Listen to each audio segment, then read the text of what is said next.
വിശുദ്ധ ലൂക്ക എഴുതിയ സുവിശേഷം അധ്യായം 10 1 മുതൽ 12 ഉൾപ്പെടെയുള്ള വാക്യങ്ങൾ. 72 പേരെ അയക്കുന്നു. അനന്തരം കർത്താവ് വേറെ 72 പേരെ തിരഞ്ഞെടുത്ത് താൻ പോകാനിരുന്ന എല്ലാ പട്ടണങ്ങളിലേക്കും നാട്ടിൻപുറങ്ങളിലേക്കും ഈ 2 പേരായി അവരെ തനിക്ക് മുമ്പേ അയച്ചു. അവൻ അവരോട് പറഞ്ഞു, കൊയ്ത്തു വളരെ, വേലക്കാരോ ചുരുക്കം. അതിനാൽ കൊയ്ത്തിന് വേലക്കാരെ അയക്കുവാൻ കൊയ്ത്തിന്റെ നാഥനോട് നിങ്ങൾ പ്രാർത്ഥിക്കുവിൻ.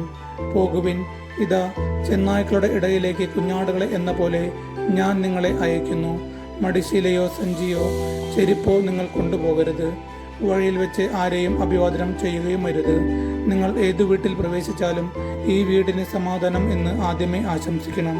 സമാധാനത്തിന്റെ പുത്രൻ അവിടെ ഉണ്ടെങ്കിൽ നിങ്ങളുടെ സമാധാനം അവനിൽ കുടികൊള്ളും. ഇല്ലെങ്കിൽ അത് നിങ്ങളിലേക്ക് തിരിച്ചു പോരും. അവരോടൊപ്പം ഭക്ഷിക്കുകയും പാനം ചെയ്യുകയും ചെയ്തുകൊണ്ട് ആ വീട്ടിൽ തന്നെ വസിക്കുവിൻ. വേലക്കാരൻ തന്റെ കൂലിക്ക് അർഹനാണല്ലോ.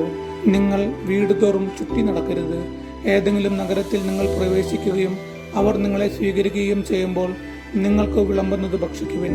അവിടെയുള്ള രോഗികളെ സുഖപ്പെടുത്തുവിൻ. ദൈവരാജ്യം നിങ്ങളെ സമീപിച്ചിരിക്കുന്നുവെന്ന് അവരോട് പറയുകയും ചെയ്യുവിൻ.